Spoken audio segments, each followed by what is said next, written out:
할렐루야. 3부 예배 오신 여러분들 주의로 환영하고 축복합니다. 3부 예배는 정말 거의 찬양이 콘서트 수준인데요. 제가 지난주에 어느 다른 교회 다니신 분들이 우리 교회 이 예배를 보시고 찬양이 너무 좋다고 저한테 강남은 수준이 다르다고 굉장히 이야기하더라고요. 기분이 굉장히 좋았습니다. 우리 조이풀 워십 콰이어 우리 정말 너무 멋지죠? 우리 축복 박수하겠습니다. 네, 맞습니다. 네, 우리 3부 만에 또 특별한 그런 은혜 같습니다. 우리 한번 좌우로 바라보시면서 또 온라인 들어오신 분들도 이렇게 한번 축복했으면 좋겠습니다. 정말 귀한 분이 오셨네요. 인사합시다. 네, 한 분 한 분 너무너무 귀한 분들이 오늘 3부에 오신 것 같습니다. 최근에 제가 우리 교회 한 집사님 남편의 참 감사한 이야기를 들었습니다. 이 남편은 원래 예수 안 믿는 분이셨는데요.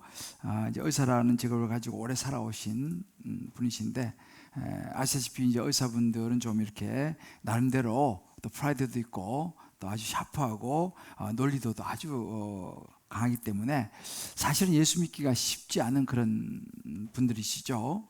근데 이분이 이제 마침 요양병원에서 이제 근무를 하시게 되면서 이제 그곳에서 여러 그 환자들을 돌보시는데 가끔씩 세상을 떠나시는 분들을 이제 보게 된 것 같습니다. 그러면서 그런 생각이 들었다는 거예요. 야, 이거 혹시 천국 있으면 어떡하지? 이런 생각이 이제 들어서 집에 와서 이제 부인에게 야, 그런 생각이 들더라. 양의 부인이 그러니까 예수 믿으라고 하지 않냐고. 그래서 이제 부인을 따라서 저희 교회에 오셨어요. 와가지고 정말 예수 믿기로 작정을 하고 이제 새가족 모임도 하시고 거기서 세례도 이제 받으셨습니다. 그래서 그 이제 스토리를 들으니까 참 이분이 또 그렇게 인도함을 받아서 나 보내신 이를 믿는 자는 죽어도 살겠고 영원한 생명을 얻으셨구나, 이런 이제 그 마음이 들어 참 좋았습니다. 예수님을 향해서 마음을 열고 믿는다는 이게 정말 최고의 지혜가 아닌가, 이런 생각이 들고요. 또 이제 아마 이분이 이제 신앙생활을 시작한 지 얼마 안 되셨으니까 앞으로 이제 가면 갈수록 예수 믿은 것이 얼마나 큰 은혜인지 알게 되리라 생각을 합니다. 할렐루야. 근데 우리가 이제 쭉 지금 출애굽기를 보고 있는데 여기 우리 등장하는 이제 계속 우리가 바로를 보고 있지 않습니까? 이제 바로 같은 경우는 이제 그 반대에 어찌 보면 상당히 어리석은 선택을 한 경우입니다. 벌써 지금 우리가 9번의 참 이 재앙이 이제 지나갔죠. 근데 이 바로가 보면은 계속 반복되지만 들을 때뿐이고 결정적으로 하나님 말씀을 귀담아 듣지를 않아요. 조금 듣는다 하다가 또 돌아서 잊어버리고 그래서 사실은 하나님께서요 모세를 통해서 바로에게 주신 첫 번째 메시지가 어디냐면 출애굽기 4장에 나옵니다. 출애굽기 4장 22절로 보면은 하나님께서 이제 모세에게 이야기하죠. 바로에게 가서 여호와의 말씀이 이스라엘 내 아들 내 장자라, 내가 내게 이르기를 내 아들을 보내주어 나를 섬기게 하라 해도 내가 보내주기를 거절하니 내 아들 내 장자를 죽이리라, 그렇게 하셨다고 하나님께서 말씀했다고 이야기 전해라 라고 전했습니다. 그리고 이제 이 메시지를 전하고부터 이제 9가지 여러 재앙들이 많이 이제 몰아닥치죠. 근데 말씀드린 것처럼 바로는 끝까지 자기 자신의 생각을 놓지를 못하고 붙잡습니다. 그리고 이제 이것이 9재앙이 지나가고 마지막 출애굽기 11장에 다시 한번 하나님께서 이 경고를 다시 주십니다. 밤중에 내가 애굽 가운데 들어가는데 모든 처음 난 것, 왕위에 있는 바로 너의 장자로부터 모든 가축의 처음 난 것까지 다 죽게 될 것이다 라고 하나님께서 다시 한번 마지막 경고를 줍니다. 그런데 이 바로가 얼마나 강한 사람인지, 그래도 불구하고 하나님의 경고를 믿지 않습니다. 그 결과가 오늘 우리가 읽었던 이 본문의 이야기입니다. 마침내 하나님의 경고에 따르는 심판의 밤이 옵니다. 하나님은 경고하신 대로 바로에게 가장 소중한 것 뭐예요? 아들이죠. 자기의 대를 이어서 왕이 될 신의 존재가 될 그 아들을 치시죠. 데려가십니다. 그래서 바로의 장자로부터 가축의 처음 난 것을 다 하나님이 치셨습니다. 그 밤에. 그러니까 그 밤에 어떤 일이 있었냐면 그 애굽에 집집마다 난리가 난 거죠. 왜? 다 사람이든 가축이든 제일 먼저 난 것 장자는 다 죽음을 당하니까 죽음을 당하지 않은 집이 한 집도 없었던 거예요. 그러니까 온 애굽이 곡하는 소리, 큰 부르짖음이 애굽에 가득했다라고 성경이 기록을 합니다. 자, 보세요. 다양한 재앙으로 이렇게 하나님의 다룸을 받아도 끝까지 버티는 이 바로의 결론은 죽음이었습니다. 죄의 싹은 사망이라고 말씀하셨죠. 여러분 보세요. 이게요, 하나님 앞에 버틴 인생의 결론이에요. 제가 이 말씀 묵상하면서 참 깨닫는 것 중에 하나가 뭐냐 하면, 사람이 있잖아요, 참 똑똑한 것 같아도 참 어리석다라는 생각을 해봅니다. 저 자신을 비롯해서 참 많이 아는 것 같은데 어리석은 것이 뭐냐면, 우리가 그렇지 않습니까? 죽는다 그러면요, 우리가 알죠. 사람은 아무 태어나 죽죠. 죽습니다. 그리고 또 뭐 가까운 지인이나 장례식장에 이렇게 가게 되면 한 번씩 생각합니다. 참 인생 무상하고 인생은 다 이렇게 한 번 왔다 가는 거야 라고 생각도 해요. 그런데 참 이게 아이러니하게도 돌아서서 나오면 뭐 여러 가지 일들이 막 생각나면서 그 순간적으로 잊어버려요. 저는 목사니까 여러분보다 훨씬 더 많은 장례를 제가 집례도 하고 참여를 하지 않습니까? 저도 그런 것 같아요. 그렇게 자주 장례를 인도하지만 예배 드리고 돌아서서 오면 또 막 다른 생각하면서 그걸 순간 잊어버리더라고요. 그러니까 우리가 이 죽는다 알죠? 생각하죠? 근데 잊어버린다는 거예요. 특별히 건강한 사람일수록, 그리고 뭔가 좀 자신 있는 인생을 살아온 사람일수록, 뭔가 자신의 능력을 의지해서 살아온 사람일수록 정말 그 죽음이라는 그날이 온다는 것에 대해서 쉽게 믿지를 못해요. 그리고 마지막까지도 죽음을 받아들이는 것이 쉽지 않아요. 이게 우리 모습인 것 같아요. 바로가 그랬습니다. 하나님께서 여러 번 말씀하시고 재앙을 9번이나 지금 만났습니다. 그렇지만 돌아서면 잊어버리는 거예요. 자, 우리는 이제 바로를 통해서 주신 하나님의 메시지, 이렇게 다루어진 결과가 어떻게 됐느냐? 끝까지 버틴 선택을 한 바로의 결과는 죽음이라는 재앙이었습니다. 그렇다면 우리는 이 메시지를 보면서 어떤 생각을 해야 됩니까? 저와 여러분은 바로의 길로 가면 안 되죠. 그렇지 않습니까? 그래서 저는 오늘 이 시간 바로의 길로 가지 않기 위해서 저와 여러분 한 분 한 분, 또 온라인에 들어오신 모든 분들이 성령께서 주신 음성을 잘 들으시고 바로의 죽음의 길이 아니라, 재앙의 길이 아니라 생명의 길로 갈 수 있게 되시기를 주의 이름으로 축복합니다. 자, 그러면 우리가 이제는 이렇게 바로의 길로 가지 않기 위해서는 우리가 어떻게 되느냐?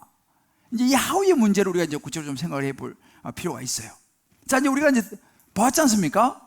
이렇게까지 버티면 결국은 죽음이라는 재앙으로 갈 수밖에 없는데, 이제 이걸 우리가 이 사실을 알았습니다. 그러면 이제 우리는 어떻게 해야 되느냐? 어떻게 하면 바로의 길로 가지 않을 수 있느냐? 이 부분을 이제 우리가 오늘 좀 마지막으로 다루려고 합니다. 자, 이제 우리가 할 일이 뭐냐는 거예요, 그러면요. 아는 것에서 거쳐서는 안 된다는 거죠. 이제 구체적으로 이것을 가지고 우리 삶에 적용을 해야 되는데 어떻게 할 것이냐? 그 첫 번째는 뭐냐면 내 생각을 놓고 말씀을 붙잡아야 됩니다. 자, 우리 한번 좌우에 한번 서로 한번 격려합시다. 내 생각을 놓고 말씀을 붙잡아야 합니다. 내 생각을 놓고 말씀을 붙잡아야 됩니다. 여러분 가만히 보세요. 바로 인생의 핵심은요, 자기라고 하는 우상이었습니다. 자기 우상, 자기라고 하는 이것이 강하면요, 아무리 이런저런 재앙이, 이런저런 상황이 생겨도 하나님의 말씀을 듣기보다는 결국은 자기 생각을 선택하는 모습이에요. 그게 자기 우상입니다. 우리가 보통 우상 그러면 뭐 절에 가서 뭐 부처 뭐 이런 다른 타 종교의 그런 뭐 눈에 보이는 이런 상 같은 거, 이런 거 우상도 있지만은 사실은 현대인들은요, 그렇게 눈에 보이는 어떤 상도 있지만 그거보다는 어찌 보면 눈에 보이지 않는, 잘 표시도 나지 않는 자기라고 하는 우상을 섬기는 경우가 참 많은 것을 보게 돼요. 나. 어떤 납니까? 사회와 직장에서 높은 어떤 직위 혹은 때로는 내가 내는 성과, 이게 우상이 되는 거죠. 경제적인 능력, 이것이 내 우상이 됩니다. 내가 쌓아온 나의 지식과 경험, 이것이 내 우상이 되는 거죠. 왜? 그것을 내가 믿을 만한 구석이기 때문에. 뭔가 그래도 내가 좀 다른 사람보다 조금 낫다 싶은 그거 있어요. 뭐 그거 직업일 수도 있고 뭐 여러 가지 있습니다. 그것이 나를 지탱해 주는 내 우상이 되는 거예요. 자, 여러분, 우상이라고 하는 존재는 뭐냐면 하나님의 자리에 올라 앉아 있는 것이 우상입니다. 그러니까 그런 것들이 우리 마음의 중심에 있으니까 하나님을 믿는 것이 어렵죠. 왜? 내 우상이 내 중심에 있으니까. 당연히 예수 믿는 것이 어렵죠. 그 우상들이 있기 때문에. 그래서 우리 많은 사람들은 자기 자신을 이제는 우상으로 섬깁니다. 어떤 결과가 나오죠? 결국은 그런 우상들은요, 무너지게 돼 있어요. 죽으면 모든 것이 스탑입니다. 우상은요, 다 멈춰버리는 거예요. 바로도 마찬가지죠. 마지막은 죽음인데 그 앞에서 그는 다 무너지고 말았습니다. 자기 우상을 따라가는 결론이에요. 제가 이 말씀을 묵상하면서 성경에 많은 인물들이 떠올랐는데 그 중에 하나가 누구냐면 노아였습니다. 여러분, 노아스 아크, 노아의 방주 이야기를 다 아실 거예요. 당시 노아 시대의 사람들은요, 하나님 앞에 많은 죄를 짓고 부패했습니다. 소돔과 고모라를 아시죠? 소돔과 고모라의 시대는 정말 타락했습니다. 우리말은 동성애가 판을 치는 그런 시대가 소돔과 고모라의 시대였어요. 성경에 쫙 나옵니다. 자기 하고 싶은 대로 하며 살았던 그런 시대, 하나님은 더 이상 볼 수 없어서 내가 심판하겠다고 노아를 통해서 메시지를 전달합니다. 내가 홍수를 땅에 일으켜 무릇 생명의 기운이 있는 모든 육체를 천하에서 내가 멸절하리니 땅에 있는 것이 다 죽을 것이다 라고 하나님의 심판의 경고의 메시지를 보냅니다. 그리고 노아는 그때부터 하나님께서 말씀하신 대로 산 꼭대기에다가 배를 짓기 시작합니다. 그 배를 지면서 많은 사람들이 물었지 않습니까? 지금 뭐 하는 짓이냐? 산 꼭대기에다 무슨 배를 지냐? 하나님께서 말씀하셨다. 지금 이런 죄에서 돌이키지 아니하면 하나님께서 물로 심판하실 거라고 말씀하셨다라고 얼마나 120년 동안 이야기를 했겠습니까? 사람들은 믿지 않았습니다. 무슨 쓸데없는 소리 하냐고 있냐고. 생각해 보세요. 자기들의 생각으로는 이게 말이 안 되거든요. 무슨 하나님이 어디 있고 무슨 뭐 산꼭대기 배를 지어가지고 뭐 물로 무슨 세상이 뭐 망해. 믿지 않았습니다. 그렇게 세월이 220년이 지나고 방주가 완성이 되고 하나님은 이제 가축들과 노아의 가족들을 방주로 이끌어들이고 마지막에 노아가 들어갔을 때 여호와께서 그를 들여보내고 문을 닫으시니라. 문을 딱 닫았습니다.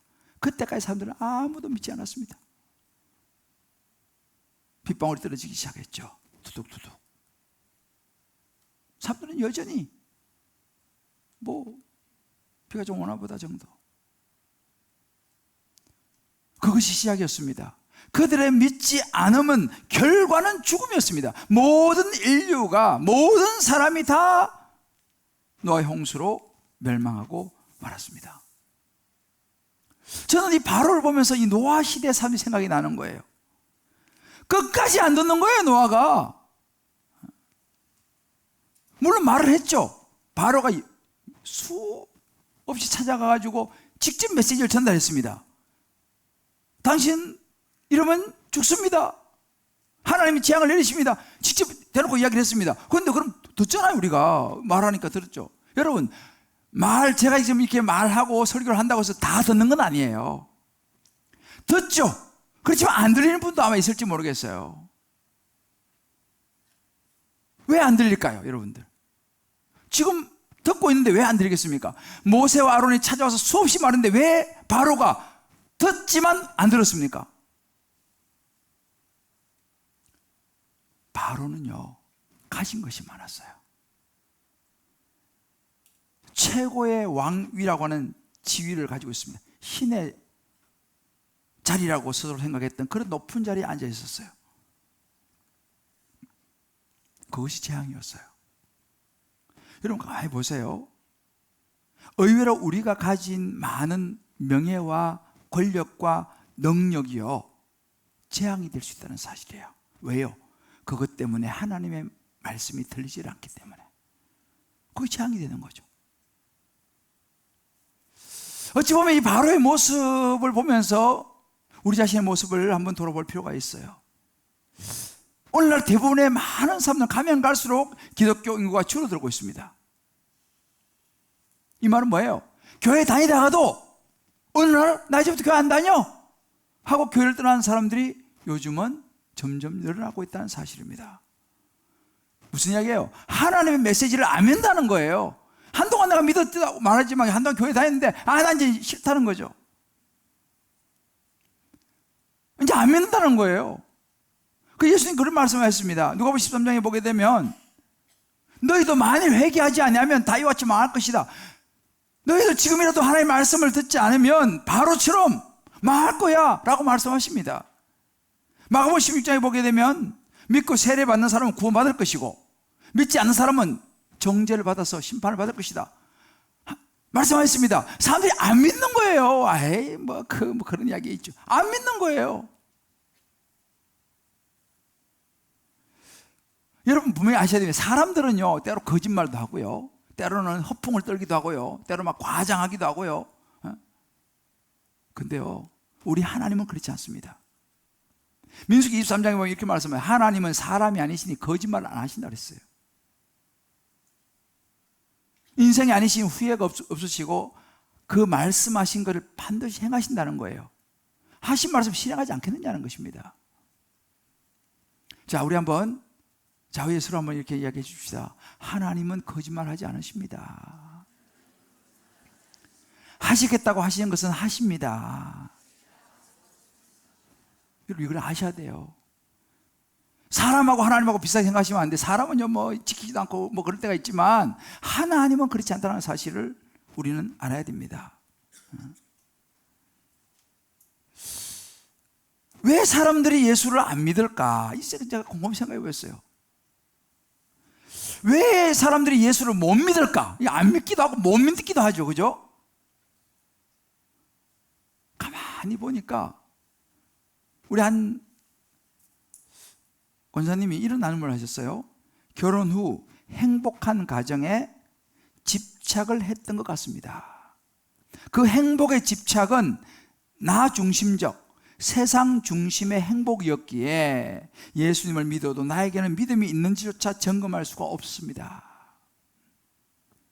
행복하고 싶었어요. 모든 사람들 결혼하면 다 행복하고 싶죠. 그러니까 가정의 모든 것을 행복에 집착을 해두는데 그 집착 안에는 내가 있다는 거죠. 행복이 뭡니까? 다 내가 좋아야 되는 거 아니에요.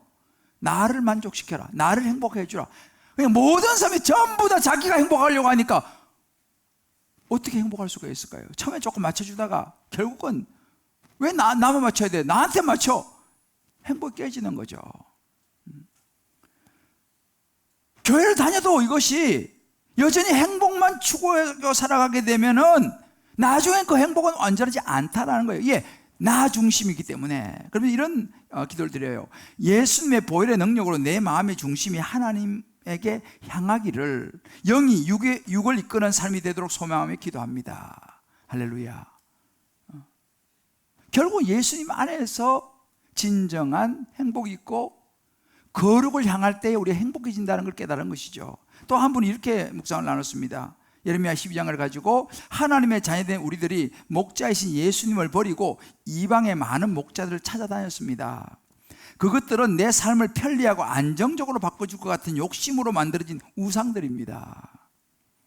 특별히 내 안에 우상인 자기의 때문에 소중한 관계가 황폐해졌음을 인정하고 회개합니다.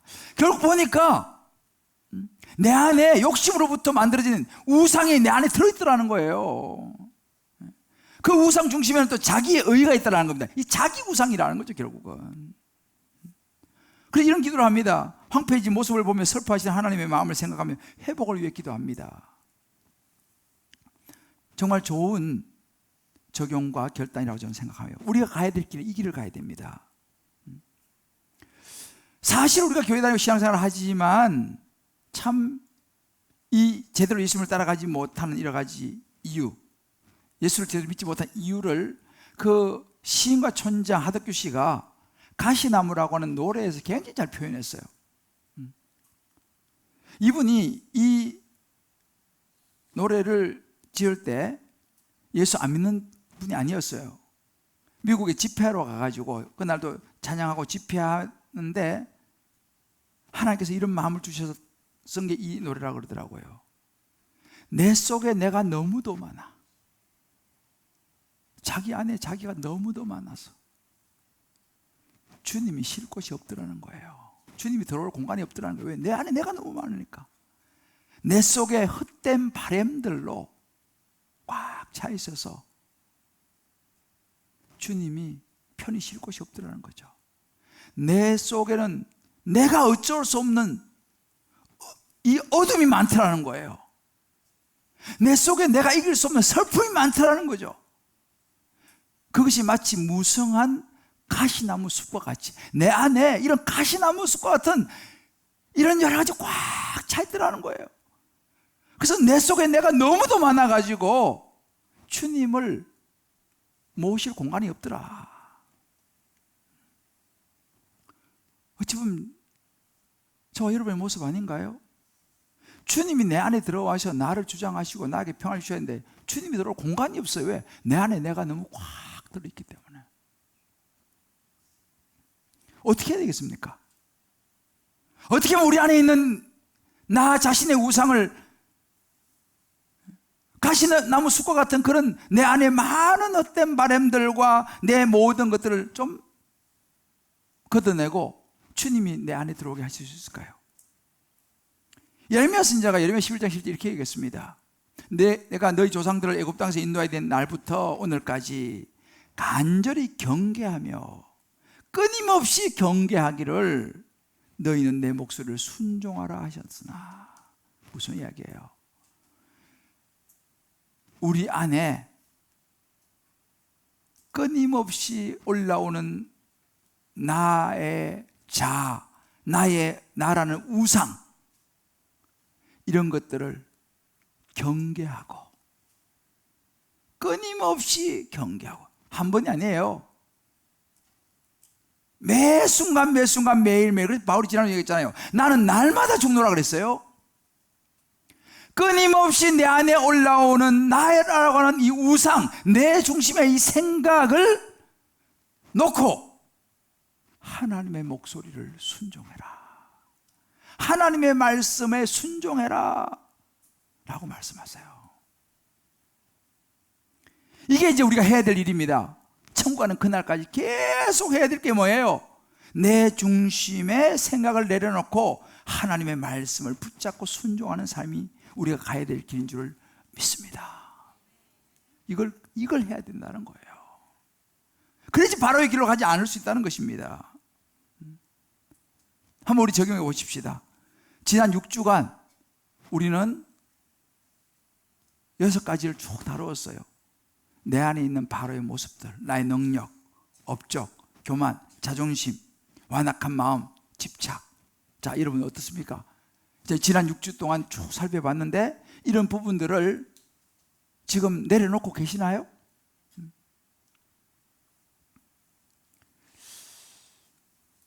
바로의 모습으로 돌아가지 않기 위해서 구체적으로 어떻게 이런 것들을 십자가에 내려놓는 적용을 저와 여러분 하고 있습니까? 이제 이것을 해야 합니다. 이제 여러분 가정에 가서요, 가족들하고도 이 부분 가지고 한번 서로 대화를 나눠보시고 다락방에 소그룹에 가셔가지고도 이런 이야기를 좀 해보셔야 돼요. 안 그러면 돌아서면 또 잊어버릴 가능성이 크기 때문에. 그래서 소그룹이 중요한 게 뭐냐면 이런 것을 좀 대화를 나눠보고 가족들하고 이런 것을 나눠볼 때에 우리가 이런 부분들을 끊임없이 경계할 수가 있는 거예요. 아니 혼자서라도 앉으셔서 한번 쭉 생각해 보세요. 나 어떤가? 이런 것들을 내가 지금 내려놓고 있는가? 근데 죄송하지만 이런 적용들이 되어지지 않으면요, 우린 돌아서면 또 똑같이 살아갈 수밖에 없어요. 그럼 바로 되는 거죠. 왜? 수없이 듣는데 돌아서면 잊어버리면 또다시 우리는 옛날 모습으로 살아갈 수밖에 없다는 사실이에요. 이제는 이 부분을 놓고 저와 여러분이 같이 실험하고 고민하면서 바로의 길이 아닌 하나님 말씀에 순종하는 길을 갈 수 있게 되시기를 주의 이름으로 축복합니다. 두 번째 우리가 할 일은 뭐냐면 인생 최고를 향한 이제 소망을 붙잡아야 돼요. 가야 될 소망, 목적지를 바라봐야 되죠. 이제 죽음으로 가득 찬 그날 밤 애굽에서 모든 애굽 사람 집에 곡소리가 나는 그날 밤에 하나님은 이스라엘 백성을 지키세요. 양을 죽여가지고 그 피를 문설주 임방에 뿌린 그 히브리 백성들 집은요, 가축이나 사람이나 머리털 하나 상하지 않았어요. 하나님께서 지키시고 보호하신 거죠. 그 죽음의 재앙을 넘어가게 하셨습니다. 그 6월절이라고 말씀드렸죠. 시편 121편 7절 8절 이렇게 말씀하시면 여호와께서 너를 지켜 모든 환난을 면케 하시고 또 내 영혼을 지키시리로다. 여호와께서 너의 출입을 지금부터 영원까지 지키시리로다. 이것이 저와 여러분의 하나님이신 줄 믿으시길 바랍니다. 몇 분밖에 안 믿으시는 것 같아요. 이것이 저와 여러분의 하나님이신 줄 믿으시길 바랍니다. 아멘이죠. 이것을 믿어야 합니다. 이 하나님 우리 하나님이시죠. 여러분 430년이라는 세월은 짧은 시간이 아니었습니다. 430년의 세월이 벌써 여러 번 바뀌죠. 수많은 일들이 있었지 않겠습니까? 노예로 430년을 살았어요. 그래서 히브리 노예들 합창 그런 노래도 있지 않습니까? 430년이면요 이제는 이미 자유라고 하는 개념도 잊어버렸을지도 몰라요. 왜? 수백 년을 노예로 살았는데 뭐 자유가 어떤 의미가 있겠습니까? 뭔가 희망? 끈도 놓아버렸을지 몰라요. 그런데요, 하나님은 놓지 않으셨어요. 왜 그런 말 있잖아요. 자녀는 부모의 손을 놓아도 부모는 자녀의 손을 놓지 않는다. 그런 얘기 있지 않습니까? 이 히브리 백성들은 하나님의 손을 놓고 희망도 자유도 잊어버렸을지 모르지만 하나님은 그들의 손을 놓지 않으셨어요. 하나님은 그들을 잊지 않았습니다. 430년이 끝나는 그날, 성경에 나오죠. 430년이 끝나는 그날에 하나님은 잊지 않으셨죠. 하나님의 때가 됐습니다. 여호와의 군대가 다 애굽 땅에서 나왔다 그랬습니다. 하나님이 구원을 시작하신 거죠. 이스라엘 백성들에게 새로운 시간이 펼쳐지고 있었다는 사실입니다. 한번 여러분 진짜 좌우에 있는 분에게 손을 좀 잡으면서 부부 혹은 가족들 손을 좀 잡아주는 게 좋아요. 이렇게 한번 격려하십시다. 하나님은 당신을 절대 잊지 않으십니다.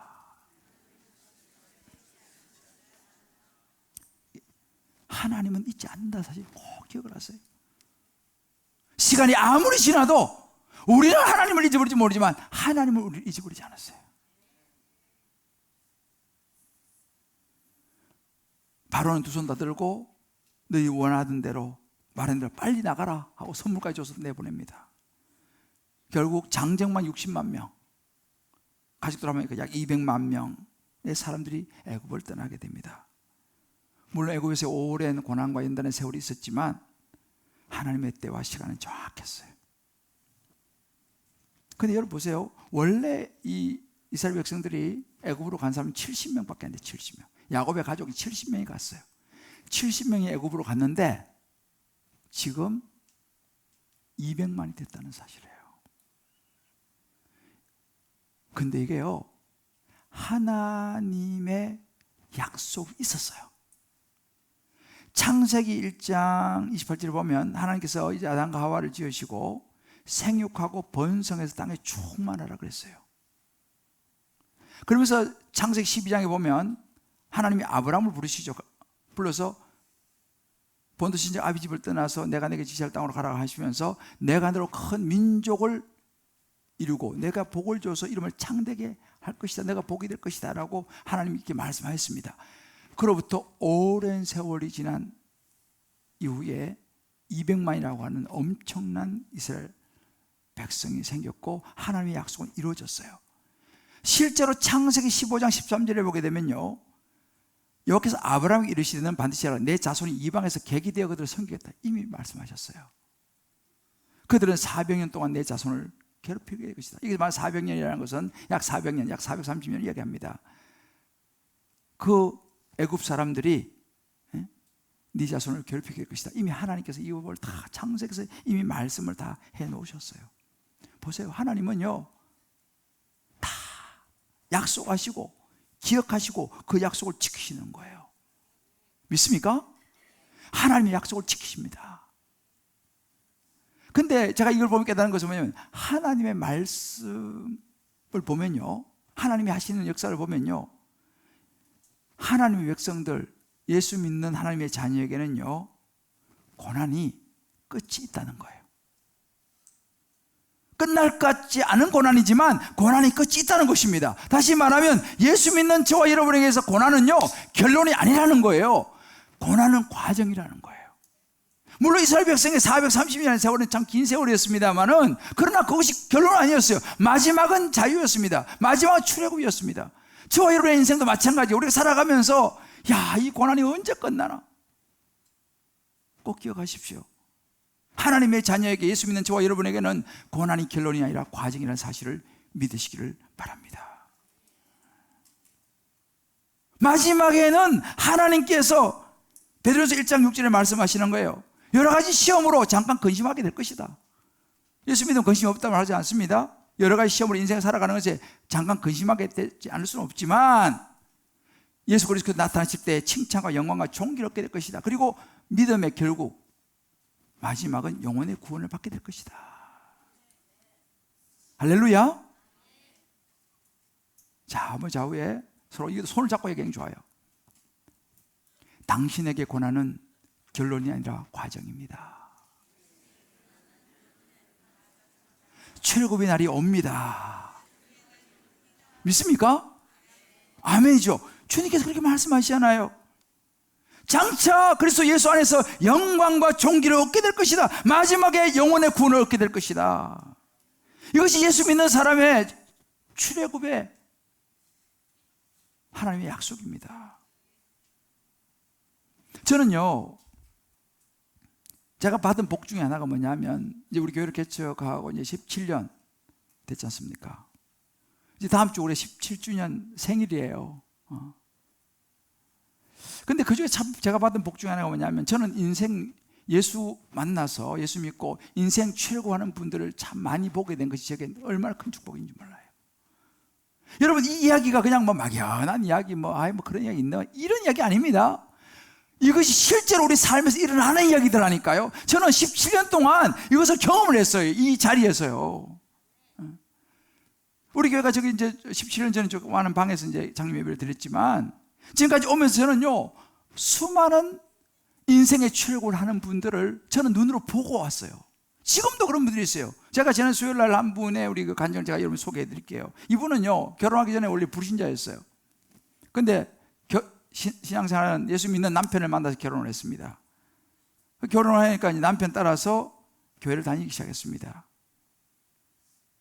근데 이분이 남편 따라 교회 다니면서 이렇게 말했어요. 예수님을 만나기 전까지 구역예배, 성가대, 중창단, 성전 꽃꽂이 등 많은 교회 봉사를 하면서 가방만 들고 다니며 교회 봉사를 했습니다. 10몇 년을 그렇게 한 거예요. 열심히 했죠. 교회 봉사를 엄청 열심히 했습니다. 10몇 년을 예수님 만나지 못하고 교회를 다닐 때 너무 힘들어서 교통사고로 데려가 주시기를, 남편이 너무 미워서 남편 없이 혼자 살게 해달라고 기도를 했습니다. 얼마나 힘들었으면 그랬겠어요. 교회 다녔습니다. 봉사 열심히 하고. 이런 가족의 형식적인 신앙생활, 다 자기보다 먼저 신앙생활 하는 사람들 아닙니까? 가족들의 형식적인 신앙생활로 이제는 더 이상 살 소망마저 끊어져 버린 어느 날 밤, 저의 힘듦과 죽고 싶은 괴로움을 아신 주님이 저를 찾아와 주셨습니다. 꿈속에 나타나신 예수님은 내가 너를 안다란 한마디를 하시며 예수님 품속에 오랫동안 꼭 안아주셨습니다. 저는 그 품속에서 강같이 흐르는 눈물을 주체할 수가 없었습니다. 눈물이 마를 때까지 다 울고 나서 새벽 시간 옆에 자고 있는 남편을 보니 오랜 기간 저와 상황들 속에서의 남편의 마음이 다 보이고, 남편이 너무 안쓰럽고 처음으로 느끼는 진한 사랑의 마음을 느꼈습니다. 저와의 상황들 속에서 시부모님들의 마음도 다 보이고, 내가 예수님께 받은 이 엄청난 위로와 사랑을 알아주심으로 저는 완전 새 사람이 되었습니다.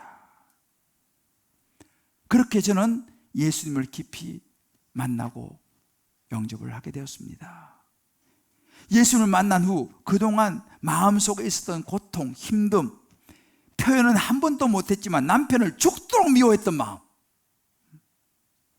시부모님들에 대한 상처, 그 모든 것이 허물어짐을 느꼈습니다.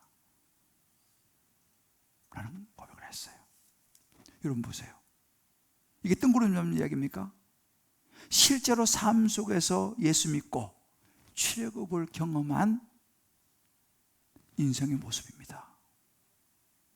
여러분, 저는 이런 경우를 참 많이 봤습니다. 우리 교회도 장로님들이 많으신데요, 그 장로님들이 예수도 안 믿던 분들이 여러 분 있어요. 우리 교회 와서 예수 믿고 인생의 출애굽을 경험하고 지금 장로들이 된 사람 여러 분 있어요. 이분도 지금 저하고 이제 훈련을 하고 있는데 참 너무 얼마나 은혜를 많이 받는지 몰라요. 보세요. 예수를 제대로 믿게 되면요, 물론 교회에 왔다 갔다 하는 건 가지고 안 돼서 예수를 제대로 믿게 되면은 정말 죽이고 싶도록 믿던 남편도, 그 시부모도, 그런 환경도 보는 눈이 달라지더라는 거예요. 사람은 그대로예요. 그런데 내 마음이 달라지더라는 것입니다. 자기 안에 평안이 몰려오더라는 거예요. 그래서 요즘 같이 양육 훈련 받으면서 얼마나 참 귀한 일을 하는지 몰라요. 이젠 진짜 봉사를 기쁨으로 하고 있어요. 왜요? 소망이 생긴 거예요. 예수님 만나고 보니까. 예수님 안에서 인생이 왜 이렇게 꼬여서 이게 안 풀리냐 하는 것이 풀어지기 시작하더라는 것이죠. 이렇게 인생의 출애굽이 되고 나니까요, 이제 사람들 받아내기 시작하는 거예요. 그 시부모들 그런 여러 가지 받아내기 시작하는 거예요. 사람이 달라져 버린 거죠. 그러니까 사람들이 이상해졌다는 거지. 어떻게 사람이 이렇게 바뀌었냐? 이것이 여러분 예수 믿는 향기입니다. 이게 믿음의 고백인 거예요. 그 주변의 사람들이 아이고 이렇게 사람이 달라졌냐고 그러더라는 거예요. 지금 그런 삶을 살아가고 있어요. 여러분, 이것이 진짜 신앙이에요. 이것이 복음입니다. 이게 예수 믿는 향기가 난다는 이런 거 아니겠습니까? 이게 소망이 있어야 가능한 거죠. 나를 위해서 십자가에 죽으시고 부활하신 예수 그리스도, 그분이 내 안에 소망으로 들어오니까 보는 눈이 달라지고 내 안에 있던 수많은 헛된 바람들이, 어둠들이, 슬픔들이 사라지더라는 거예요. 이런 역사가 저와 여러분 모두에게 일어나기를 주의 이름으로 축복합니다. 내 안에 이런 소망이 있어야 되는 거예요. 우리 한번 적용 질문을 던져보십시다. 저와 여러분, 예수를 믿음으로 참된 본향인 영원한 하나님 나라를 향한 소망이 있습니까? 있습니까? 여러분, 이거 생각해 보셔야 돼요. 나 교회 다니는데 이거 뭐 천국 뭐 본향이고 뭐 소망이고 나 그런 거 잘 몰라요. 만약에 여러분 그런 분이 계시다면요, 이거 알아보셔야 됩니다. 안 그래도 여러분 헛수고할 수 있어요. 이런 하나님의 나라에 대한 소망이 없이 교회 다니는 사람들은 불쌍한 거예요. 바울이 그랬잖아요. 내가 바라는 것이 이 땅의 삶이 전부라면 나는 진짜 불쌍한 사람이다, 이렇게 얘기했어요. 진짜예요. 이런 하나님 나라의 소망 없이 그냥 교회 왔다 갔다 하는 사람들, 여러분 얼마나 죽을 맛이에요. 안 가려니까 눈치 보이고, 또 안 가려니까 부인 또 가만둘 것 같고, 괴로운 거예요. 정말 우리가요, 여러분 중에 나는 이 천국 소망이 아주 희미하다 그런 분들은요, 정말 교구 목사를 찾아가든지 순장을 찾아가든지 아니면 저를 찾아오든지 이 부분을 좀 같이 대화를 나눌 필요가 있어요. 왜요? 정말 예수님 마음 붙잡게 되면 우리의 소망이 생기거든요. 모든 문제가 다 내가 원하는 데 풀어진다 이런 의미가 아닙니다. 그러나 그 안에 소망이 생기, 인생의 출애굽이 시작된다는 사실이에요. 자, 그렇다면 이 소망을 우리는 가지고 있다면 그 다음 던져드릴 질문은 인생 출애굽의 여정을 함께하고 싶은 오이코스의 이름. 오이코스라는 것은 내 주변에 이 소망을 모르는 사람들, 내 주변에 예수 믿다가 안 다니는 사람들, 내 주변에 아주 예수를 안 믿는 분들, 이런 분들을 오이코스라 그래요. 내 주변에 있는 사람이에요. 멀리 미국 있는 사람 말고 내 주변에 있는 사람들. 근데 이분에게도 이 출애굽 여정을 알려주고 싶은 분이 여러분 주변에 있을 거예요. 그분들의 이름이 무엇입니까? 여러분 주보에 보면요, 이 영혼을 향한 선택 카드 한번 꺼내보세요. 이 주보 안에 있어요. 영혼을 향한 선택 이 카드 있죠. 네, 좋습니다. 이 카드에 보면 열어보시면요, 교회 제출용, 개인 보관용 있어요. 작정자 누구 해서 오이코스, 내가 초정 오이코스. 이 오이코스 누굽니까? 내가 인생의 출애굽의 여정에 함께하고 싶은 사람, 예수를 모르고 너무 인생이 힘들게 살아가는 사람들 있잖아요, 주변에요. 그 사람들의 이름이 이렇게 적는 거죠. 왜? 그분들도 이곳에 와서 예수님 만나고 인생의 출애굽을 하기를 원하는 사람, 이름을 적는 거예요. 물론 이름 적는다고 해서 뭐 여러분들이 우리가 뭐 연락도 하고 그러진 않아요. 근데 여기서 해서 이걸 딱 중간에 딱 자르면요, 교회 제출용, 개인 보관용이 있어요. 교회 제출용은 이름을 써서 교회에다 내는 거고, 자기 보관용은 자기 가지고 있는 거죠. 왜요? 혼자 기도하는 것보다 이 이름을 가지고 누군지는 모르지만 교회 성도들 수백 명이 같이 그 사람을 위해서 기도하면 훨씬 파워가 있지 않겠습니까? 그래서 여러분들이 내가 정말 인생 출애굽을 꼭 권하고 싶은 사람 이름을 적으셔가지고 나가시면서 이번 주 안에 다음 주에 꼭 갖다 내세요. 그럼 그분들의 이름을 가지고 누군지는 모르지만 기도하게 될 것입니다. 인생의 출애굽이 필요한 사람들이 있잖아요. 사랑하는 성도 여러분, 신앙의 마지막은 순종입니다. 움직이는 거예요. 듣고 생각하에 멈추면 거기까지죠. 이제는 나의 생각을 넘어서 하나님 말씀에 귀를 기울이고 순종해야 될 줄을 믿습니다. 우리가 해야 될 일은 움직이는 거예요. 구원의 말씀을 듣고 순종해야지 구원을 받는 거죠. 영접하는 자, 그 이름을 믿는 자에게 하나님 자녀가 되는 권세를 주셨다고 그랬어요. 영접하는 액션이 필요한 거죠. 반응이 필요한 거죠. 순종이 필요한 거죠. 그럴 때 우리가 아멘으로 화답을 하는 거예요. 아멘이 뭡니까? 나는 하나님을 신뢰합니다, 그렇게 되기를 원합니다 라고 내가 반응을 보이는 거예요. 예수 영접하시겠습니까? 아멘. 그 아멘으로 우리가 구원을 받는 거예요. 여러분, 아멘을 아끼지 마세요. 우리 교회는 아멘을 조금 아끼는 경향이 있어요. 아멘을 잘하셔야 돼. 왜? 하나님께서 내가 너를 지켜주겠다, 아멘 안 하시잖아. 하나님 약속하시는 거예요. 내가 너의 영혼을, 너의 가족을 지켜주겠다, 아멘. 그러면 그거 내게 되는 거예요. 이게 말씀에 대한 순종입니다. 이제 너 중심의 생각을 내려놓고 말씀을 붙잡아라. 안 오네. 다시 합니다. 이제 너의 생각을 내려놓고 말씀을 붙잡아라. 이제 네 생각을 내려놓고 기도해라. 네 생각을 내려놓고 이제는 전도해라. 아멘이에요. 순종이 제사보다 낫다 그랬어요. 저와 여러분의 인생이 최고를 하기 위해서는요, 이제는 순종해야 합니다. 우리가 할 일이 있어요. 순종이에요. 계산하지 마시고 말씀에 그냥 순종하시면 돼요. 그러면 그 출애굽의 대열에 여러분이 함께 서서 새로운 인생을 출발하게 될 줄을 믿습니다. 우리 한번 이 시간 내 마음의 주여 소망되소서, 이 찬양 같이 한번 부르고요, 우리 같이 한번 기도했으면 좋겠습니다. 우리에게 이 소망이 필요해요. 영원한 천국을 향한 소망입니다. 함께 우리 찬송합니다.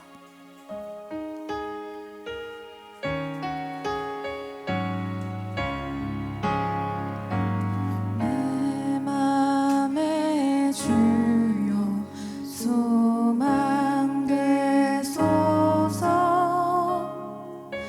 주 없이 모든 일 헛되어라.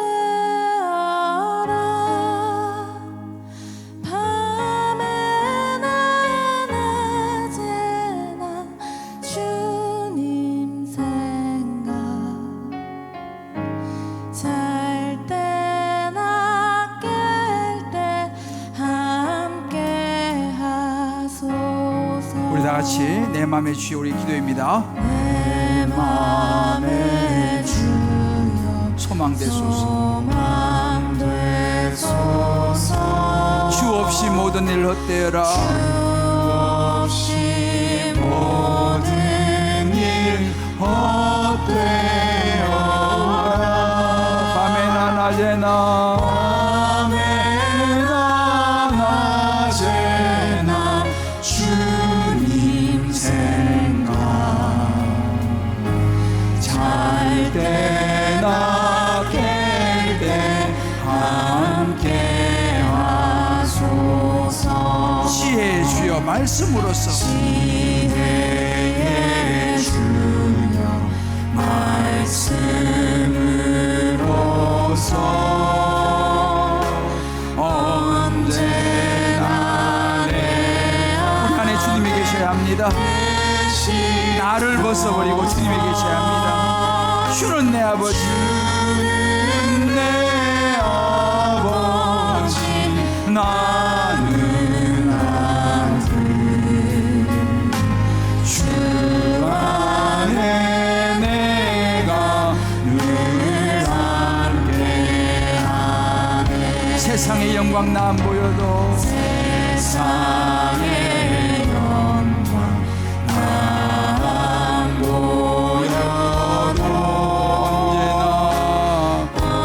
언제나 주님은 나의 비여. 주님만 내 맘에 계시오. 주님만 내 맘에 계시오니. 영원한 주님 참귀하셔라. 영원한 주님. 우리 한번 오른손 한번 들어볼까요? 목소리 높여서 영원한 주님 내 성인 우리 한번 고백합니다.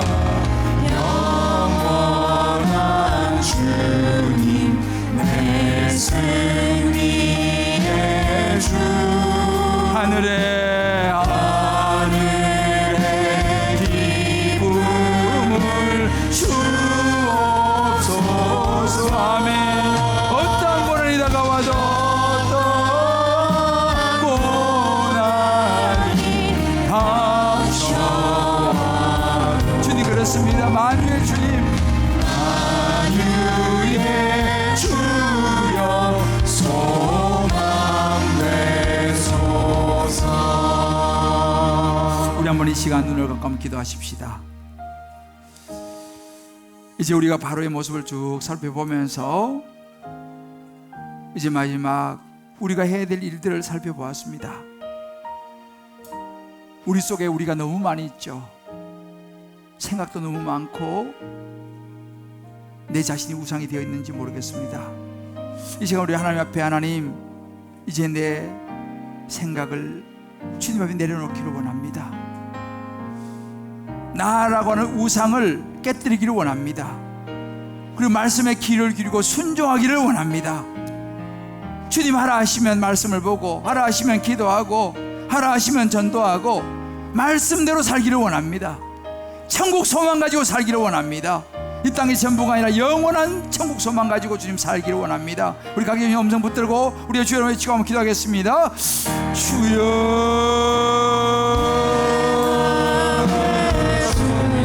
하나님 아버지 하나님 아버지 하나님 아버지 하나님 아버지 하나님 아버지 아버지 도와주시기 원합니다. 하나님 아버지 하나님 아버지 아버지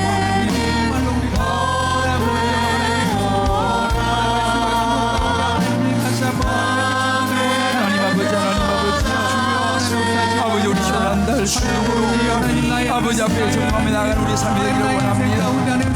아버지 마지막 순종을 하셨습니다. 순종이 되어났다고 했습니다. 내 생각을 내놓고 원합니다. 바로 처럼 아버지 나의 강한 자를 내놓고 원합니다. 하나님 아버지 주신 말씀을 들고 말씀 순종을 나가시기를 원합니다. 아버지 내 말씀에 순종함으로 아버지 앞에 나가게 도와주시고 하나님 말씀이라 무조건 아멘 하면서 아버지 하나님 주님의 나가기를 원합니다. 우리 이상과 계산과 논리가 아니라 아버지 생각이 뭐가 아니라 하나님 말씀하시면 아멘으로 대답할 수 있는 것을 원합니다. 하나님 자녀가 말씀하여 주시옵소서. 성령 제가 말씀하여 주시옵시고 결단케 하여 주시옵시고 아버지 마음의 결단을 하여 주시고 주동할 수 있는 마음을 주시옵소서. 반응할 수 있는 마음을 주시옵소서. 성령의 영성에 응답하는 은혜가 되기를 원합니다. 아버지 도와주시옵시고 아버지 함께 해주시옵시고 은혜가 나아갈 수 있도록 성령을 주시기 원하니 아버지 도와주시옵소서. 아버지 역사해 주시옵소서. 아버지 은혜를 베풀어 주시옵소서. 아버지 함께 하기 원합니다. 오 주여 아버지 주여 오 하나님 아버지 역사해 원합니다.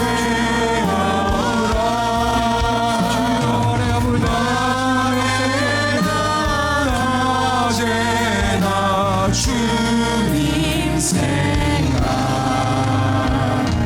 살 때나 깰때 함께 하소서. 하나님 아버지 바로를 보면서 그 길로 가지 않겠어. 이제 우리가 해야 될 일이 무엇인지를 말씀을 통해서 주의 음성을 들었습니다. 이제는 나를 내려놓게 하여 주시옵소서.